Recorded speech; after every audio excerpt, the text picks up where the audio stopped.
I'm Jacob Krueger, and this is the Write Your Screenplay Podcast. On this podcast, rather than criticizing movies and TV shows, 2 thumbs up or 2 thumbs down, we're going to talk about what we can learn from them as screenwriters. And along the way, we are going to learn the tools that we need not only to become better writers, but also to live better lives as artists. This episode, we're going to be talking about K-pop demon hunters, which is a total joyride of an animated film. It's by Danya Jimenez, Hannah McMecken, Maggie Kang, and Chris Appelhans, based on a story by Maggie Kang. And as we study this film, I'm going to be giving you 3 tools you can use right now to elevate your writing in any genre. The great thing about studying a film like K-pop Demon Hunters is that the premise is totally nuts, and it seems like it should have all the makings of a really terrible movie. And yet, Maggie Kang and crew deliver a beautiful story that packs a tremendous amount of punch, not only for the youth audiences that it's intended for, but also for the adults watching with them. And that has really catapulted it to becoming one of the most popular movies of the year, not to mention catapulting this K-pop band to being the highest charting female K-pop group ever. Now, there are going to be some spoilers of K-pop Demon Hunters, but I'm going to save them to later in the podcast, and I promise I'm going to warn you before we get there. So here is the first way to elevate your writing in any genre. Do your research. The concept for K-pop Demon Hunters, though it might seem like the most silly, studio-driven idea ever, it is basically a K-pop girl band that also is a demon-slaying band saving the world through a mixture of their voices and some really badass swords.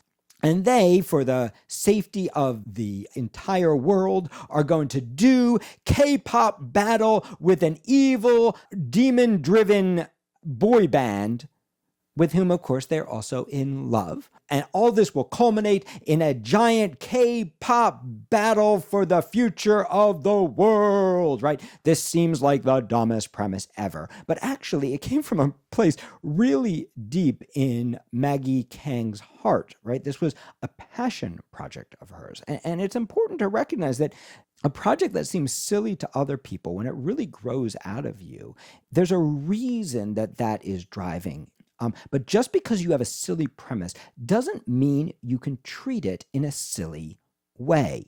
In fact, the sillier your premise, the more seriously you really need to take it. The main thing was Maggie Kang didn't want to do like a K-pop adjacent kind of movie that was a paean to like Korean culture. Just a few examples from my research into the film. Saja, the name of the boy band, grows out of a mythological Grim Reaper figure, the wonderful tiger, affectionately called Derpy tiger by the team. Derpy tiger grows out of a traditional folk art style called minhwa. And in that Korean folk art, the tiger and the magpie are often drawn together, with the magpie kind of one-upping the tiger in some way. And the tiger is seen as an idiot tiger, not as the fierce and terrifying beast that we're used to, but as a kind of derpy tiger, right? Kind of a goofy tiger. So they're drawing that inspiration for the character out of that history. And if you look at the world of the piece, right, the little details about Korean life, food, dining customs, public bathhouses, traditional medicine clinics, the city walls, the tower, right? All of these were attempts to move beyond that surface level Korean aesthetic and actually do this version of that world. Now, a word of advice about research. Research is a lot less scary than writing. And it is very easy as you research more to realize more and more what you don't know. And the more you research what you don't know, the more convinced you become that you still don't know enough. And 4 or 5 years later, you are now an expert on Korean culture and you don't have a script. And in fact, the writing of the script can become more and more terrifying. right? As you start to confuse your research with the story. So in early research, you are not looking to try to make your research the story. Rather, you're looking for those little weird details like the magpie, like, oh, tigers are goofy. Like, oh, it would be fun to have something that happens in a bathhouse. Oh, it would be fun to kind of get the pop culture health clinics. Let's find those little things that give inspiration and specificity rather than trying to get everything right. And one of the ways that you can do that is you can set an expiration date for your research, after which I am not going to research further than this, right? So you can go really hard at your research and then you have to start writing. And that's okay. When you finish your first draft, you can do a whole other level of research, but it's going to be a lot easier to do that next level because now you know the specific things you need to look at. Like, oh, hey, that bathhouse scene turned out to be really important, but that other scene, I didn't end up using it. So I didn't actually need all of that research. I can throw that away, and now I can get really deep into researching bathhouses and do a rewrite and bring that scene more to life. Number 2, the second way to elevate your writing in any genre is theme. And this is the thing that really elevates K-pop Demon Hunters. When you start watching this movie, the first 20 minutes, you're going to be going, why did Jake do a podcast on this film? But as you start to get deeper into the film, the themes start to deepen. This ridiculous premise is actually a meditation on shame and the patterns that keep us enslaved to our pain. Now, to explore this, I am going to need to share a little bit about what happens in the movie. I don't think there are going to be huge spoilers, but if you don't want to know anything about the movie, now is a good time to hit pause. The main character, Rumi, she's part of a 3-girl band. And they have been raised from childhood by a very well-intentioned mother, or mother figure, I should say, to not only be the greatest girl band in the world, but also to kill the crap out of every freaking demon. They can fight, they can sing, they are, of course, ridiculously impossibly beautiful, and they've got it all except that Rumi has a secret. We learn in an early sequence, the girls are on a plane on the way to their giant concert, and they realize that the flight attendant and the pilot are demons trying to kill them. And in the way that that's exposed, we learn that the way you can tell a demon is that the demon has patterns on its skin that you can detect. And of course, the pattern is really a metaphor, right? We all have these patterns, and these patterns keep us enslaved to the people that we think we are, right? To the limitations of our lives, to the limitations on our voice, to the limitation on our experience, to the limitations of our identity. And in this case, the writers are taking that pattern and activate it through the journey of Rumi, who's really the main character, even though she's part of a 3-person band. If you ever don't know who your main character is, look for the character with the biggest problem. And Rumi's got the biggest problem. You see, secretly, Rumi's father was a demon, even though her mother was a human. And that means Rumi has the patterns on her skin as well. At the advice of her mother figure, she has kept those patterns hidden, even from her closest, most supportive friends, her girl band friends, because she knows they are demon slayers and they would never accept her if they knew the truth. Now, what the writers have done so brilliantly in this, right, is they've actually captured one of the big problems that real women, and quite frankly, that men and non-binary people deal with too, right? This idea that we are not good enough as we are, that there's some part of ourselves that we have to hide, that we have to have the perfect appearance, and that our shameful patterns need to be hidden from the world in order for us to be loved and accepted.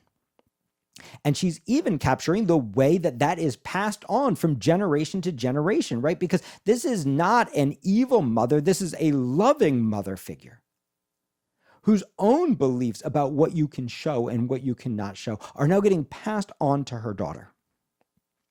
To make this even cooler, the problem manifests in the movie by Rumi losing her voice or beginning to lose her voice physically, right? So you can see what the writers have done is they've taken the theme and they've woven it into the main character's journey. And without giving too much away, you can start to project what kinds of things need to happen in the movie for her to wrestle through this theme and come out the other side. To make this even cooler, the writers have also woven that theme into the other characters, because even though they don't have patterns on the outside, they do have patterns that they are ashamed of on the inside. We have is these three women at the center who love each other truly and are so supportive of each other, none of whom feel comfortable being their full selves around each other. And as a result of that, they are losing their voice, right? Particularly through Rumi, but they're also losing their cohesion as a band and as people. Now, this gets complicated even further when the boys show up. The boy band who, yeah, they might be demons, but boy, are they hot demons. And Jinu in particular steals Rumi's heart, even though she doesn't want to admit it, because he speaks to the demon inside of her, right? Because they have a shared shame and a shared identity problem that ties them together, in addition to him being just so dreamy. And so we have this Romeo and Juliet forbidden love story, right? We have basically a slightly more interesting version of Elsa's gift that gets hidden in Frozen, right? We have a little twist on that, and we have a forbidden love story that's woven through this piece. It's going to play out with music and dance in the most ridiculous way possible and still be grounded. And the thing that grounds it, as silly and goofy and ridiculous as this premise is the theme. This theme of shame. See, Jinu has his own patterns. He had this desire as a poor boy hundreds of years ago, growing up in a poor family. He had this desire to be great, and he basically traded his soul for it. And he has a false story about it. He has a story about how he and his family all got to benefit from his fortune. But the truth is, as we will learn, slight spoiler alert, he did not take his family with him. He betrayed his family and left them to starve while he reaped the rewards of his choice. And so he is now plagued by that guilt. That's his pattern, is to abandon the people that he loves in pursuit of his own rewards. So he has a pattern that he needs to break. Rumi has a pattern that she needs to break, which is not telling the truth about herself, hiding her voice. And together, they're going to go on a journey that forces them both to do that, but also that forces them both to reenact their patterns. Now, there's a bigger spoiler coming. By the end of the movie, Jinu will fall in love with her, with Rumi, and then betray her in the same way that he betrayed his family. And similarly, Rumi will go on a journey towards finding her voice. In fact, the fate of the universe will be determined by, of course, a K-pop sing-off between boy band and girl band. And whoever the judges love most is going to rule the universe. That doesn't make a lot of sense, but who cares, right? Because really we're dramatizing this theme. And what's really happening is not the ridiculous plot. What's really happening is that the girl band has decided to create a diss track. They are going to take down the boys by being as nasty as they are.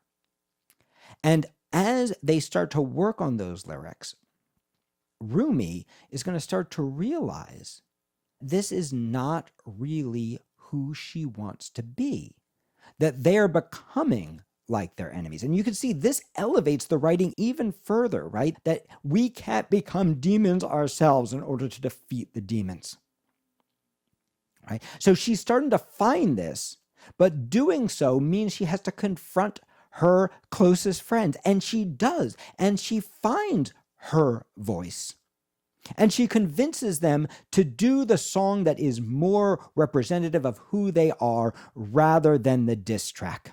And in doing so, she finds her voice again, and it seems like they are gonna be victorious, except she still has that secret.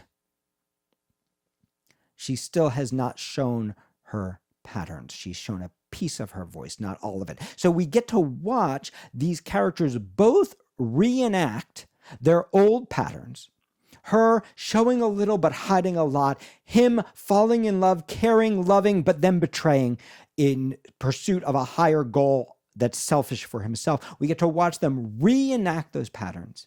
And this is the big spoiler. Ultimately, not only Rumi, but also Mira and Zoe, her K-pop girl band best friends, she will have to show her real self to them and reclaim it. And they will also have to show their real selves to her. They will all have to own the patterns that bring them shame and find acceptance anyway. In fact, Rumi will even have to confront her incredibly well-meaning mother figure and show her that she was wrong to tell her to hide herself. And that will earn her her happy ending. Now, of course, we expect in a piece as silly as this and as romantic as this, we expect Jinu to be her reward for that, right? That the love story will culminate. But in fact, it's the opposite that happens, because Jinu's journey, the pattern he needs to break, is his own selfishness. And we know there are two things he wants. He wants to be free of the shame of his memories, and he wants Rumi.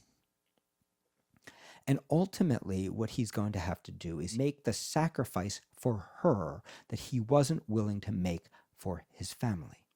So she doesn't get rewarded with the love of her life, but he gets his soul back by being the person that he wants to be, rather than reenacting the pattern that's kept him who he is. So you can see what happens in this piece is this ridiculous premise gets elevated to become really about something deeply moving for us, even though the plot is really silly. And this lesson could not be more important, especially when you're working for hire.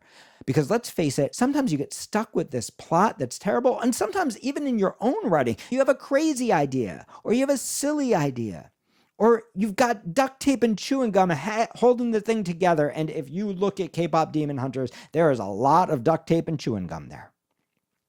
And the reason we don't feel the duct tape and chewing gum, the reason we don't care about, wow, we can have a concert in 10 seconds, and for some reason a girl band, boy band sing-off is the answer to the fate of the world. The reason we don't care about that is because thematically we're watching the characters' experience. I didn't bring this up before, but I think it was really beautiful because they've been trying this whole time to keep this shield in place that keeps the demons out and keeps the world as it is. And what they're not aware of is that the demons that they are fighting are actually the voices in their own heads, and that these voices are shared by everyone, human and demon alike.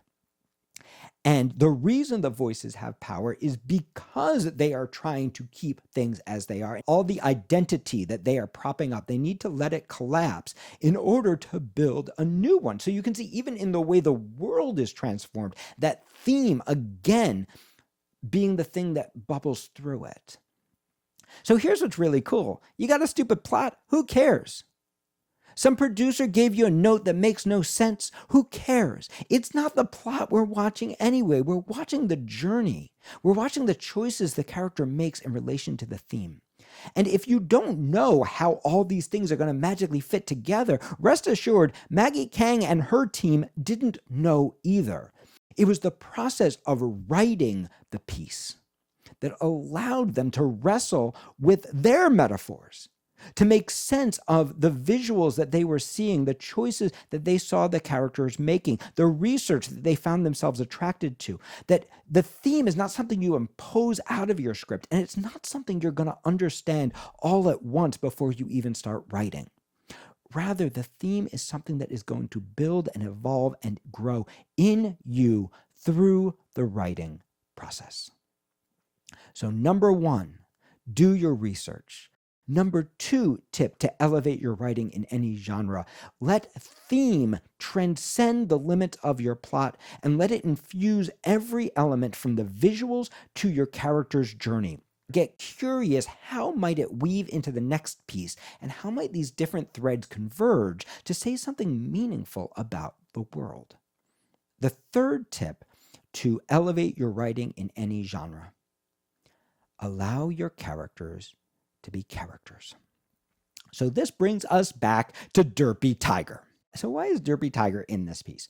Derpy Tiger is in this piece because Rumi and Jinu need a way to communicate, and let's face it, a demon on a cell phone is pretty fucking boring. So we need a fun way for the two of them to communicate.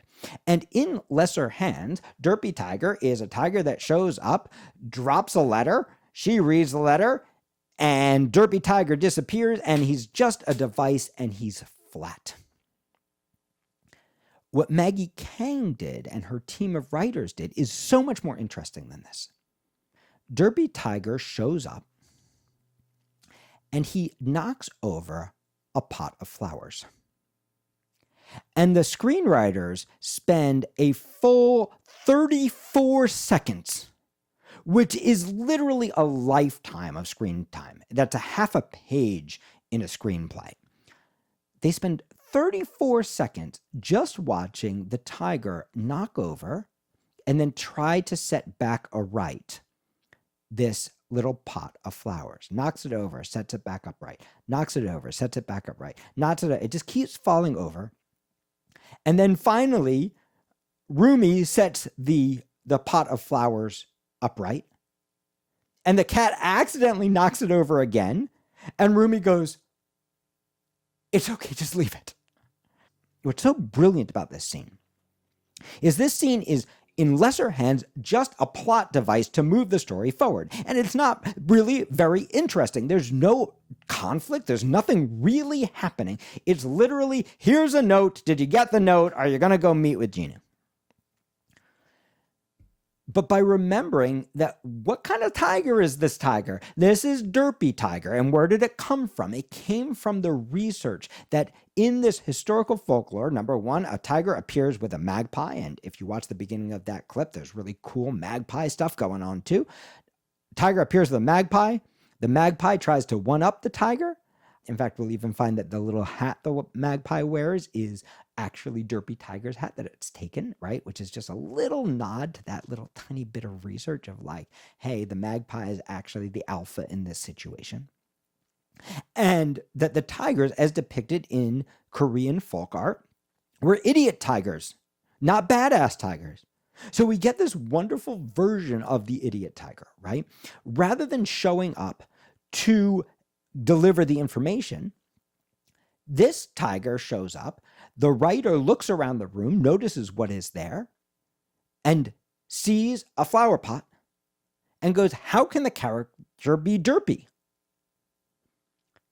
Knocks over the flower pot and then sits with it, just allowing the character to be the character. In fact, if we pop to 47 minutes and 30 seconds in, which is right after Rumi has actually sung the line that is going to lead to her transformation, the realization that as she's trying to rewrite this diss track, realizing that actually underneath these patterns is pain. She's just written that line and she's sitting with Derpy Tiger, and who shows up? One of her friends. And now there's something else she has to hide. She has to hide not only the lyric, but she has to hide Derpy Tiger. And what the writers do that's so brilliant is they yes and that first image. They mirror it. And they knock over the trash can. And we know who Derpy Tiger is, and we know it's got these things with things that are knocked down. And now there's this whole threat that gets infused into that next scene that dramatizes the internal fear that Rumi has of being found out, because now the tiger that she's trying to hide keeps on trying to write that trash can, right? All of this grows from just letting Derpy Tiger be Derpy Tiger. And almost always, if your writing is feeling flat, if you can feel the gears moving, what it means is you're using your characters as devices rather than as characters. And so if that's happening for you, get curious. Why is your character in the room? What is your character like? What else is in the room for the character to interact with? What object could you give your character? How would they interact with that object differently than another character? How does your character do their dominant trait all the time, again and again? And how can you reuse it and reuse it? You want to look for those little specific things that you don't expect to see, because that's what elevates your writing and allows it to stand out. And let's face it, this tiger is in a couple minutes of the movie, and he totally steals the show. Not by doing anything fancy or dramatic, literally by playing with a flower pot and then a trash can. To take this even further, Maggie Kang did not know how she was going to use the tiger. The tiger actually grew out of a storyboard that one of her artists did. She saw the tiger with the plant, and she thought, this is really funny. But what the hell do I do with the tiger? It wasn't until many drafts later that she realized that the purpose of the tiger was to deliver the messages, that the tiger could be the go-between for these two, and that would elevate the how of their communication. Just as we can let the characters be characters, we can also elevate the how of the typical things that get done in a movie, right? If you're doing things in the way that we've seen them before, you can be guaranteed that your script is not elevated. But if you can find a way to do them specifically, then suddenly everything grows to the next level. And you can see none of these three things I gave you today have anything to do with plot. Even if you get stuck with the stupidest outline, the stupidest plot, the stupidest idea, or even if you are doubting your own ideas, none of these elevating techniques have anything to do with plot. The character is there to be who they are in the moment. And that along the way, they will happen to drive the plot forward. And the reason that they're going to do that is because they have strong wants. In Rumi's case, her want is to find her voice, hide her patterns, and be with Jinu. And in Derpy Tiger's case, his want is to set knocked down things upright. The want can actually be that simple, but in that we are going to find structure. And if you do these three simple ideas, you can take a premise as ridiculous and out of left field as a K-pop demon hunting musical movie for children and adults, or something as grounded as the most naturalistic Sundance movie. So enjoy K-pop Demon Hunters, and I will see you next episode. If you are getting a lot out of this podcast and you'd like to learn more, come join us. We do a free class every single Thursday Night Writes. Join a community of hundreds of writers from all over the world and learn from some of the top teachers in the world, including me. Check it out at writeyourscreenplay.com/Thursday. And until then, happy writing.